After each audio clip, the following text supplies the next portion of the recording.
와, 토트넘과 맨시티전 정말 숨막히는 혈전이라는 말이 딱 들어맞습니다. 비까지 내려서 더욱더 영화 같은 경기였는데요. 보는 내내 긴장을 놓칠 수가 없던 경기였습니다. 토트넘은 맨시티의 홈인 에티하드 스타디움에서 3대3 무승부를 거뒀습니다. 최근 주축 선수들의 줄부상 때문에 엔지 감독의 토트넘 선발을 어떻게 짜올지 궁금했습니다. 혹시 다이어가 다시 나올지 아니면 호이비에르가 센터백으로 출전할지 궁금했죠. 그런데 둘 다 아니었습니다. 토트넘은 최전방 손흥민을 기점으로 2선에 브라이언 힐, 클루셉스키, 존스를 배치했습니다. 그리고 3선에 로셀스와 비수마, 포백에는 우도기 데이비스, 에메르송, 포르가 지켰습니다.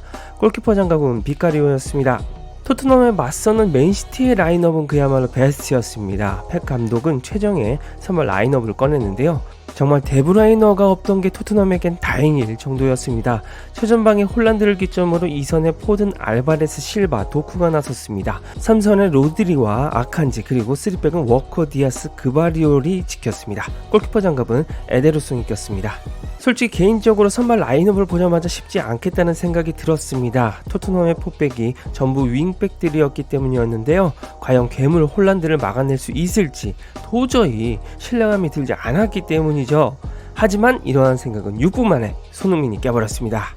클루셉스키가 뿌려준 롱 패스를 손흥민이 센터 서클 바로 아래에서부터 질주하기 시작합니다. 그리고 손흥민이 경합 상황에서 볼을 빼앗길 것으로 예상했는데요. 하지만 손흥민의 투지가 넘쳤습니다. 머리로 공을 앞으로 밀고 들어가면서 스피드로 승부를 보겠다는 자신감을 보였습니다. 그리고 볼을 몰고 질주하기 시작하는데요. 스피드가 빠른 도쿠가 따라가지 못할 정도로 엄청난 가속력을 낸 손흥민은 에데르송 골키퍼 쪽으로 달렸습니다. 그리고 박스 안으로 터치 한 번만 치고 바로 슈팅을 때렸죠. 볼은 에데르송 골키퍼의 겨드랑이를 스치고 골망을 갈랐습니다. 정말 손흥민의 월드클래스 실력을 제대로 보여주는 장면인데요. 왜냐하면 맨시티 선수가 먼저 앞서 있었던 롱패스 상황에서 손흥민 혼자서 만든 골이기 때문입니다. 현재 EPL 스트라이커 중에서 이런 롱패스를 혼자서 골로 만들 선수가 거의 없을 것 같네요. 손흥민이 선제골을 넣으면서 토트넘이 리드를 가져가나 싶어 기뻤습니다. 그런데 바로 3분 만에 손흥민이 멀티골을 터뜨렸습니다. 맨시티 골문이 아닌 토트넘 골문인 게 안타까웠는데요. 알바레즈의 프리킥이 손흥민 선수의 허벅지에 닿으면서 토트넘 골망을 갈랐습니다.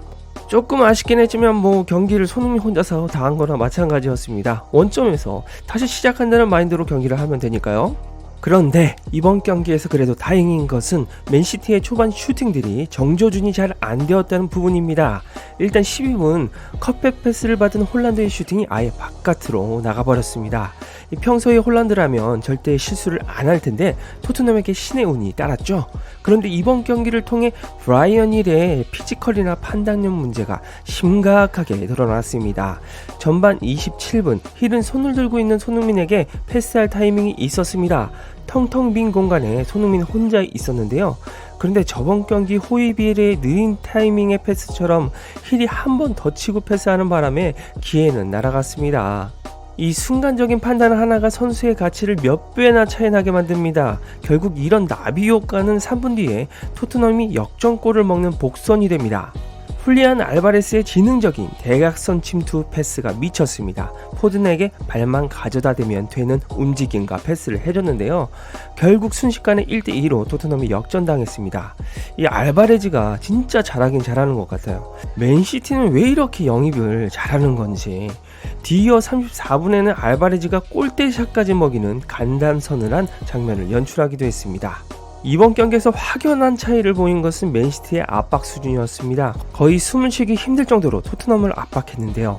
여기에서 브라이언 힐이 맨시티의 압박을 견디지 못하고 빙빙 도는 드리블을 치다가 넘어지면서 맨시티에게 볼을 넘겨주는 장면은 압권이었습니다. 거의 전반 내내 카일 워커한테 먹혀버린 힐이었죠.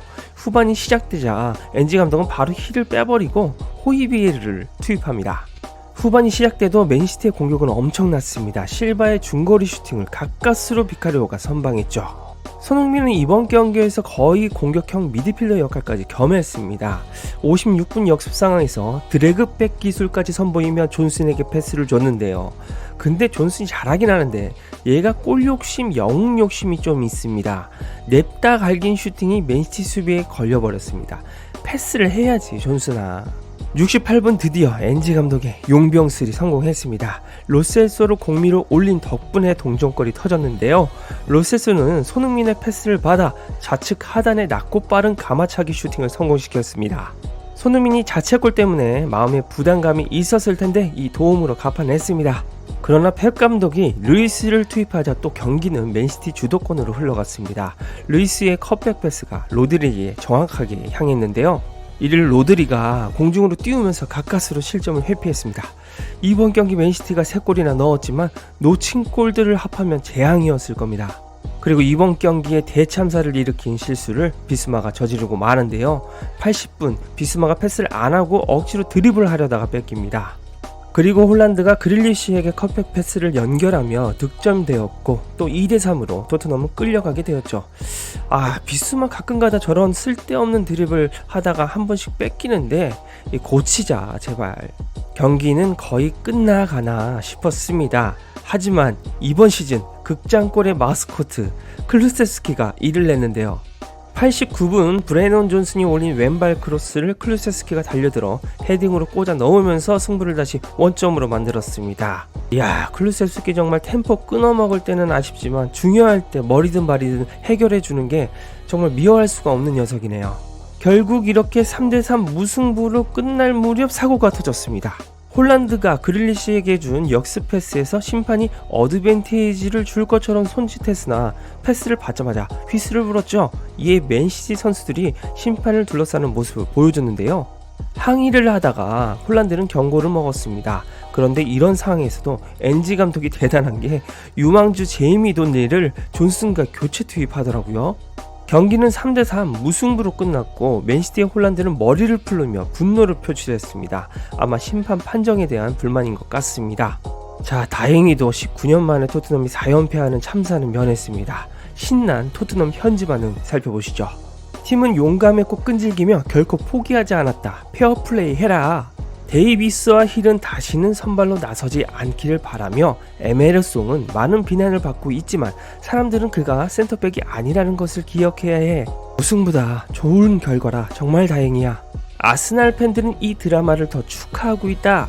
11명의 부상을 당한 채 경기에 출전하고도 2년 동안 토트넘 축구에서 보지 못한 선수들로 리그 최고의 팀을 상대로 승점을 따는 것은 역대 최고의 언더독 경기 중 하나라고 생각해 로셀소도 맨 오브 더 매치야 등등 깊은 감정을 숨기지 못했습니다.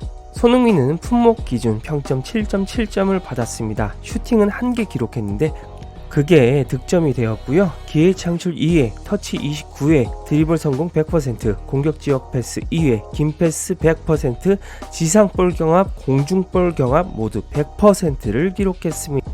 그야말로 팀의 득점과 도움, 수비까지 팔방미인 활약을 선보였습니다.